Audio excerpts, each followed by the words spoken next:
Hey there, YouTube and Wooper Club fans. It's me, Michael Fruit Taco, aka the coach of the Route 1 Burbs, bringing you another feature match here from WCL Season 15.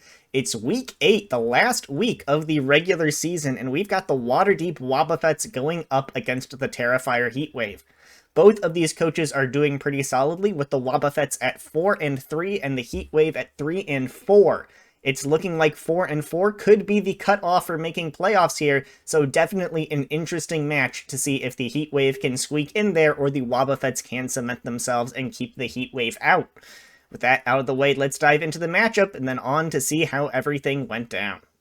The Wobbuffets have Chien Pao, Iron Moth, Landorus Incarnate, Frogadier with the Terra Captain, Petrarunt, Terra Captain as well, Necrozma, Blastoise, Hisuian Zorua, Terra Captain Hisuian Decidueye, Electros, and Berserker, going up against the Heat Wave's Terra Captain Deoxys Speed, Weavile, Terra Captain Yanma, Landorus Therian, Revavroom, Basculegion, Seviper, Clefable, Terra Captain Bellabolt, Dragalge, and Arboliva. Looking at the speeds between the teams, it's actually pretty even across the board, I'd say, all things considered. Deoxys is definitely the fastest by a wide margin, but Chien Pao's speed and priority do a lot for the Wobbuffets in this matchup. For the overall matchup of the Wobbuffets, we're looking at the Heat Wave being weak to Fire, Ground, Ice, and Rock, with Dark, Dragon, Fairy, Flying, Ghost, Normal, and Psychic all having 2 or fewer resists. Chien Pao, of course, always looks strong, and with priority for Deoxys and super effective stab into 5 Pokemon, it's certainly nice. Maybe we could see something like a Clear Amulet or even an Adrenaline Orb if we're planning on seeing that Intimidate from the Landorus Therian coming. Necrozma, I'm sure, is going to come. The Wobbuffets have been liking it, and it will have coverage options for days in this matchup. Petrarunt is a nice defensive wall, but with weaknesses to Deoxys, Weavile, Landorus, and Basculegion, it will definitely be awkward to use, and maybe we see a more gimmicky set or some other defensive options from the Wobbuffets this week. Looking at things the other way, well, the Wobbuffets are weak to Dark, and that's the only thing they're really weak to. Dragon, Flying, Ghost, and Rock do all have 2 or fewer resists, but the Wobbuffets are a pretty solidly team defensively type-wise. Deoxys is going to be huge here for the Heat Wave, though, with the ability to outsped Chien Pao and even Scarfed Landorus. A defensive Terra could help against Chien Pao's powerful priority, and then this could become really threatening. Weavile is also nice here with Stab and Low Kick hitting 6 Pokemon super effectively, and of course priority to hit a speed-boosted Iron Moth or something like a fast Chien Pao. With only Zorua and Chien Pao resisting Ghost, I'm sure Ghost offensive Basculegion could be really strong too, especially with Aqua Jet hitting Landorus and Iron Moth, who are faster than it. We'll have to see if Clefable and Bellabolt can provide enough bulk to weather the Wobbuffets' offense, though, so I think this is going to be a pretty knockdown, drag-out fight of just things getting big hit after big hit. Well, I think the Wobbuffets are top tier. I think I'm going to back the Heat Wave in this one, not just because that throws the most people into the playoffs and I love the additional chaos, but I think the Heat Wave just have a really nice offensive matchup into a lot of the Wobbuffets' staple mons. So with that gone over, let's dive into the teams that the coaches actually chose to bring. For the Wobbuffets, we're going to start things off with Chien Pao. Max attack Adamant Nature with enough speed to outspeed a Weavile that is speed creeping Iron Moth. Heavy Duty Boots, of course, will protect it from hazards. Icicle Crash and Crunch are the primary stab choices with Ice Shard priority and then Swords Dance. This is a really strong set. Ice and Dark hit everything but Weavile at least neutrally, and even Weavile is taking about 50% on average from a Crunch or Icicle Crash. Icicle Crash is an interesting choice, as it's 10% less accurate than Ice Spinner for 5 extra base power and a 30% chance to flinch. The extra power does mean you OHKO max defense Landorus even through Intimidate, and could break through physically defensive Clefable easier with a flinch. Ice Shard as the priority over Sucker Punch is also interesting. Sucker Punch is stronger overall and hits Deoxys super effectively, but with Deoxys almost certainly tearing out of that weakness, it's a question of what you want to hit. Of course, Ice Shard is better into something like Scarfed Landorus or Speed Boost Yanma, but Sucker Punch would be better into Pokemon like Shift Gear Revavroom or a fast Weavile. Swords Dance is nice to capitalize on a predicted switch, and if it gets that off in the back half of the match, it could very, very easily sweep the opponent from there, but we'll have to see if it finds the room to set that up. Next is Iron Moth, max HP and special attack with a modest nature, getting a further special attack boost thanks to that booster energy and Quark Drive. Fiery Dance and Sludge Wave stab options with Psychic to hit Dragalge, who resists both fire and poison. And then last is Agility, which at +2 you actually outspeed even max speed Deoxys Speed. I really like this set. The ability to get an Agility off after a switch into Clefable or a Dragalge after Draco Meteor lowers its special attack is huge. It needs to watch out for Basculegion's adaptability boosted Aqua Jet though, which with a choice band can OHKO through all your bulk. But this set absolutely goes in on the rest of the Heatwave's team, with Fiery Dance doing over 60% to bulky Landorus. With some chip and Basculegion removed, this set looks incredibly threatening. Next is Necrozma, max HP, max special attack with a quiet nature boosting special attack and lowering speed. Prism Armor works great with the weakness policy item, letting you get those boosts while taking slightly reduced damage from that super effective attack. Tera Psychic boosted Photon Geyser Stab with Heat Wave to hit Weavile, Yanma, and Revavroom and Arboliva harder. Trick Room and Calm Mind lets this Pokemon become another potential sweeper. This set does look a bit greedy to me though.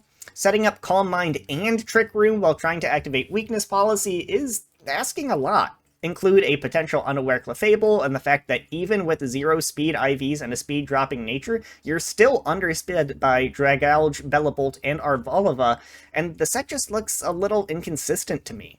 Get rid of Calm Mind for something like Earth Power to hit Bellabolt, Flash Cannon to hit physically defensive Clefable, or even Morning Sun, and I think I'd like this set more, but we'll just have to see how it plays out in the match. It's certainly going to take a big hit or two and get off a big hit of its own. Next is Pecharunt, max HP with a lot of speed to outspeed Adamant Basculegion, and then the leftover EVs will be in special defense with a boosting nature and a Colper Berry to take a dark type attack better. Malignant Chain is the only offensive move with that 50% chance to badly poison and confuse thanks to the ability Poison Puppeteer. Parting Shot, Recover, and Destiny Bond then make up the rest of the set. I like this set, but wish it had a Ghost-type attack. Malignant Chain is a good attack with useful secondary effects, but having Shadow Ball to hit Revavroom or a weakened Basculegion or Dragalge without having to resort to Destiny Bond I think would be really nice. Parting Shot is nice pivoting though, and can help give the sweepers time to set up. Recover is always solid, and the Destiny Bond tech should be able to remove something like Basculegion or Dragalge, which is very, very nice. Between those 4 moves and Shadow Ball, it's really a pick your poison of what you have to leave behind. I might have personally left off Parting Shot, but we'll see if the Wobbuffets picked the right moves. Next is Electros, max HP, max attack Adamant with heavy duty boots. U-turn, pivoting, knock off utility liquidation to hit Landorus, and finally Supercell Slam as the stab choice. With a neutral move to hit every Pokemon, the damage that this set can do shouldn't be underestimated. Even defensive Landorus takes 25% minimum from liquidation after the Intimidate drop. I definitely don't see this being the star of the show, but as something that can take a couple hits and dish out some big chip damage back, I think this is going to be great at opening up the big threats for the Wobbuffets later on. And last is that Hisuian Decidueye, max HP and physical defense, with Terra Steel to resist Ice, Psychic, Flying, Poison, and Fairy moves that could be coming at it, and then Rocky Helmet to punish any physical attackers further. Scrappy will let it hit Basculegion if it tries to switch into a fighting attack. Triple Arrows and Leaf Blade stab options with U-turn to pivot and roost. I really like this set. Seviper, Dragalge, and Yanma are the only Pokemon that resist both stabs. Don't underestimate the bulk on this mon either. Base 88 HP and 80 defense aren't crazy, but before it tears, it takes 50% max from choice-banded Basculegion's Adamant adaptability-boosted Wave Crash. Similar to Electros, I think this will put in some good work supporting the rest of the team throughout the fight. Overall, I think the Wobbuffets are preparing for a slugfest of a match. Their defensive options seem more interested in living to chip and pick off big threats rather than outright wall, which I think is smart. If they can remove some of those key checks on the other side, Chien-Pao, Necrozma, and especially Iron Moth look really, really strong. We'll see if they can find the room to set up and sweep though, or if the Heat Wave can break through first. And speaking of, let's go check out what the Heat Wave are bringing. Kicking it off for the Heat Wave is Bellabolt. Max HP, max special attack modest with an assault vest for extra bulk, and Tera Bug? Parabolic charge and discharge stab with muddy water coverage and then volt switch pivoting. Electric stab is pretty solid into the Wobbuffets, with Electros, Decidueye, and Landorus being the only resists. Muddy Water covers Landorus, doing upwards of 80% to offensive sets. With the Assault Vest, you can take hits from the likes of Necrozma and Iron Moth better, and still attempt to spread paralysis via discharge. Tera Bug definitely isn't something you see every day, though. Bug resists Fighting Ground and Grass. It lets you resist Landorus's Ground Stab, of course, as well as both of Decidueye's stabs. Decidueye resists all of your attacks, though, so I don't think those resists will be particularly useful. Terraflying accomplishes the exact same things, including making yourself weak to Stealth Rock, but makes you weak to Electros rather than Iron Moth. Honestly, it's a bit of a toss-up. Bug lets you bluff super effective Tera Blast into Qianpao and Necrozma, though, so maybe that's what they were thinking about.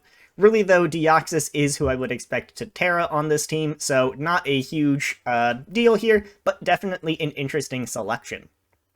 Next, we have Dragalge, max HP with almost max special defense and a little leftover put into special attack with another Assault Vest for a major special wall.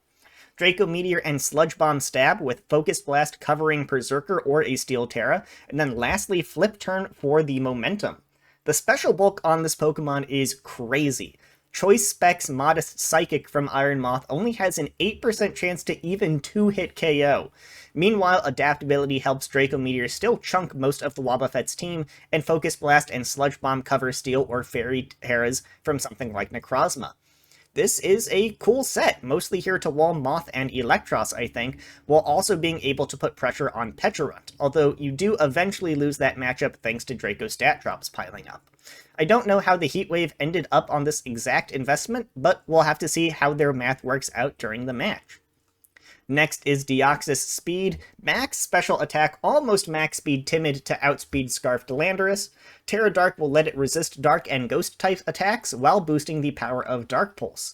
Psychic and Focus Blast with Power Herb Meteor Beam giving it a special attack boost to potentially sweep here. This is a pretty cool set.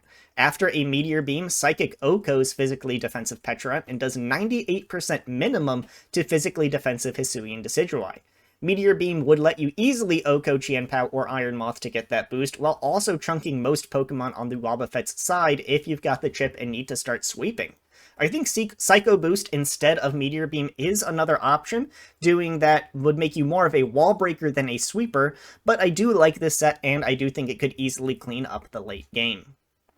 Next is Basculegion, max attack and speed adamant with adaptability and splash plate boosted Wave Crash and Aqua Jet. Substitute and then Shadow Ball as the secondary stab to hit Pecharunt on its weaker defensive stat.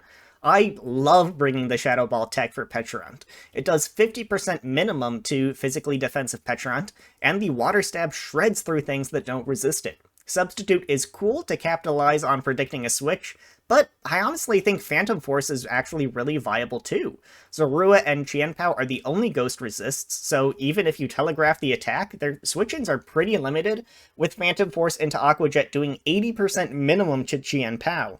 Agility would also be cool here to be able to outspeed and then wave crash the entire Wobbuffets team. I really do like this set though, and am excited to see how Adamant Shadow Ball does in the field. Next is Weavile, max attack Jolly Nature with enough speed to outspeed Iron Moth, and then the rest in HP. Heavy Duty Boots protects it from hazard damage. Then we've got Ice Shard and Knock-Off Stab options with low kick coverage and Swords Dance. This is a pretty bold Weavile set. It doesn't have the speed to outspeed Adamant Qianpao, and is looking to set up a Swords Dance. Knockoff only has 2 resists, Qianpao and Decidueye, so it's definitely very spammable and very dangerous if you can get that Swords Dance off. I don't really see where you're getting that Swords Dance up, though. I guess on forcing Pecharunt or Landorus out? At +2, you still only do 60 to 70% max to defensive Decidueye, depending on what move you choose and if it Teras. I'm not sure that's quite effective enough for my liking when you're forced out by Qianpao every time due to your limited speed investment. It's certainly strong though, but like Deoxys, it will require the Heat Wave to rack up a fair amount of chip before it can actually go for the game. And lastly, we have Revavroom, max attack with a bit of speed and a jolly nature letting it outspeed Necrozma. Air Balloon is going to protect it from ground-type attacks until it's hit by something else, and then we have Filter to reduce super effective damage taken. Gunk Shot and Iron Head stabs with high horsepower to cover Iron Moth, Petrarunt, and any steel types. Lastly, Shift Gear lets it get an attack boost while also getting +2 speed to outspeed even Scarfed Adamant Chien-Pao. This set looks really good. Like Deoxys and Weavile, this doesn't immediately break through the Wobbuffets, but with a little bulk and filter, it can take a hit okay. After a Shift Gear, this set hits everything hard, assuming, of course, that Gunk Shot will hit.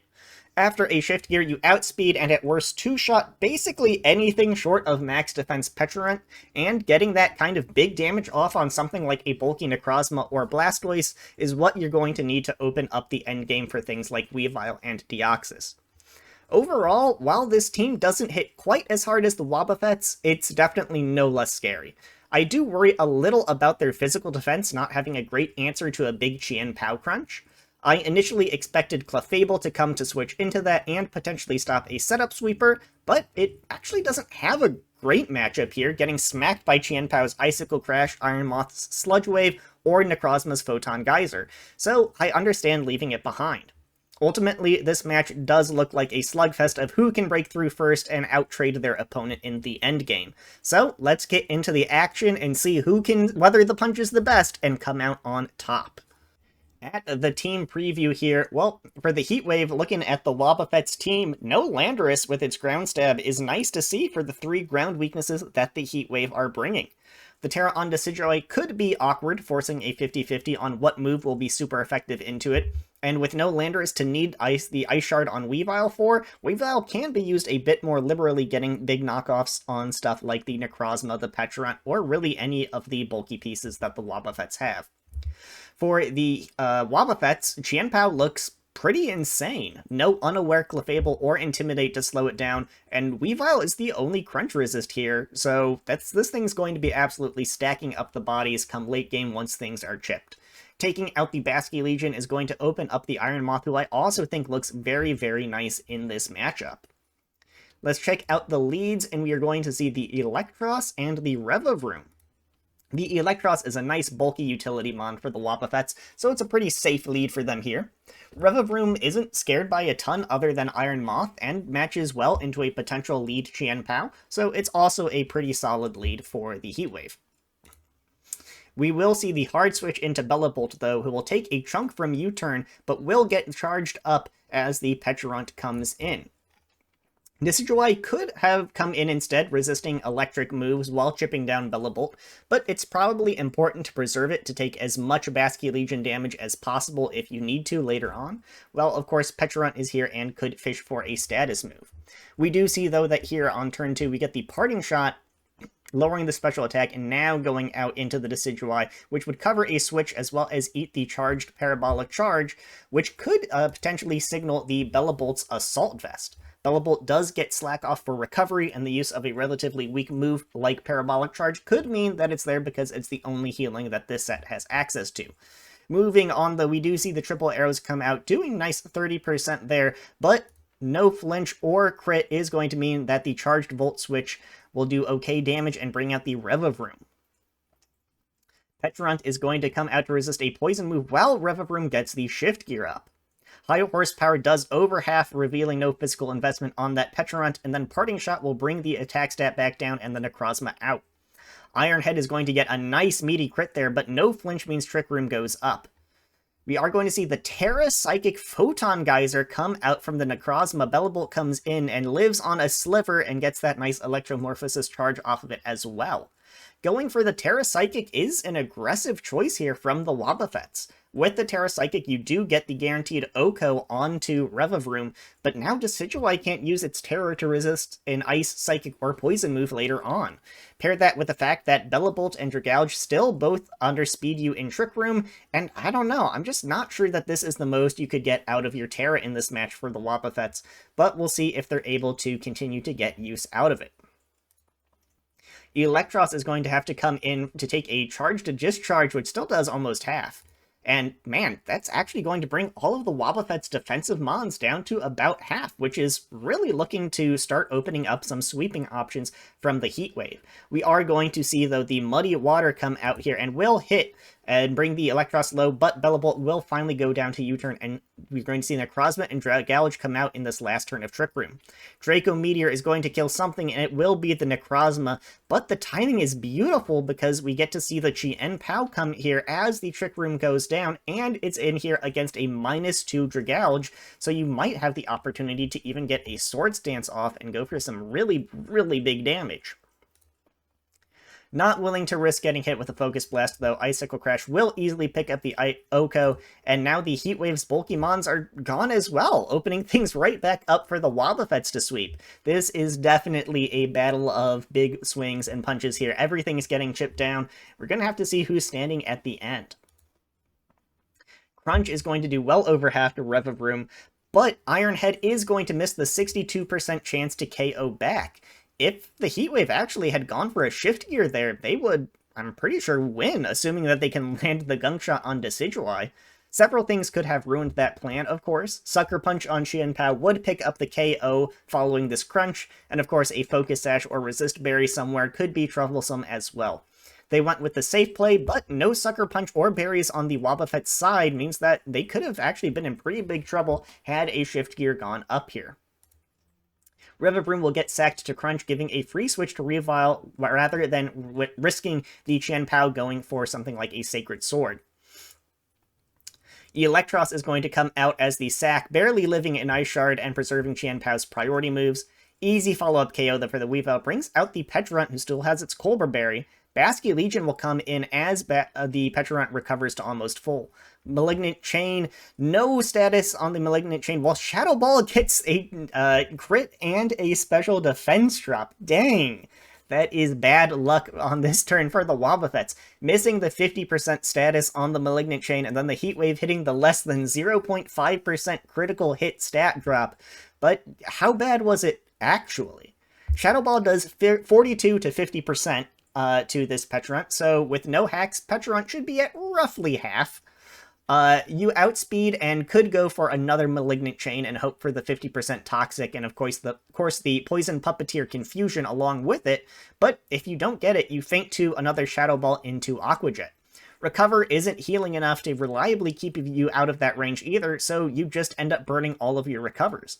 At half health, you die to Deoxys' Psychic, but you have your Colbur Berry to take 26 to 31% from Weavile's knockoff while doing 35 to 42% back with Malignant Chain. If anything, actually, this turn sets you up nicely to get a Destiny Bond off, easily the best use of Petrarunt that you still have left in this matchup, seeing what is left on the side of the Heat Wave. Or not. Okay, this may be post-commentary that I'm recording, but I can't help but feel like I cursed that a little, as the Heat Wave snagged this 62% chance to KO, thanks to the Splash Plate, and now Decidueye is left to face down the Fearsome Fish. Wave Crash is going to do decent damage, but we do see the Rocky Helmet, and then Roos is going to completely flip that advantage around. Shadow Ball isn't going to do much either, and the Roos is going to bring Decidueye up to just under full health. The Decidueye's health is actually very important here, as Deoxys is just out of sweeping potential right now. Psychic does 60 to 71% to Decidueye, while Meteor Beam does 80 to 94% to Iron Moth. Chien Pao's Ice Shard does 40 to 47% to Deoxys. The Wobbuffets don't know the moveset on Deoxys though, and if it has Psycho Boost, that does 101% minimum to Decidueye and is a roll to Oko Iron Moth. The Wobbuffets are trying to preserve as much HP on their Pokemon as possible, but the Heat Wave need to keep that Decidueye chipped so that the Pokemon they have in the back still can break through it. Wave Crash is going to bring Decidueye back down, but Leaf Blade is going to come out and KO the Basky Legion while Decidueye is in range of that Deoxys, who does come out. Psychic is always the KO here. It was going to take out the Decidueye and bring out the Chien Pao for some potential chip here. Tera Dark, and then we see the Ice Shard break a potential Focus Sash, but Dark Pulse, of course, will pick up the KO there. Moth is going to need to live a hit with enough HP to take an Ice Shard, but we are going to see the Meteor Beam come out and hit and it will get a high roll, bringing the Moth to just a sliver as it agilities up. Deoxys will easily go down to the Fiery Dance, no boost, and then the Weavile is here to try and clean up, and Ice Shard will be enough to get the Heat Wave, the very close 1-0 victory here. Ice Shard does 12.6% minimum to that Iron Moth, so Meteor Beam had about a 44% chance or so to put Moth into guaranteed KO range, and about a 1 in 3 chance to leave Moth out of KO range. At the end, it really came down to sets, though. The Wobbuffets didn't know that Weavile didn't have a stronger Ice-type move that could keep Decidueye in range of Psychic, nor did they know that Deoxys didn't have the Psycho boost and needed that Decidueye to be in range. Had they just kept roosting up in front of Basculegion, I think they actually would have been in a pretty good position. But unfortunately, I think they planned for the Psycho boost to get that special attack drop to let Iron Moth set up for mostly safely, or at least didn't expect it to have Psychic and then the Power Herb Meteor Beam. As if Deoxys couldn't put that Moth into range of Ice Shard, then it was a win for the Wobbuffets. That was a really close game, and there was definitely some hacks, although I don't know if there was anything truly game-altering besides getting the slightly favorable roll on that Aqua Jet. Really well played by both coaches, though, and this sure did turn out to be a slugfest with Pokemon after Pokemon getting smacked around. With that, both of these coaches will move on to the playoffs with 4-4 records. Make sure you're subscribed to the channel, as Alogic and Steve Chuck will continue to keep us all up to date with how the playoffs proceed. I'll be indisposed for a bit, though, and you'll have to do without any feature match coverage until we do cover the championship match in just a few weeks. Thanks to the coaches for, of course, a fantastic battle as always, and thanks to you for watching, and I'll see you when we've reached the championship match of WCL Wooper Club League Season 15. See you then.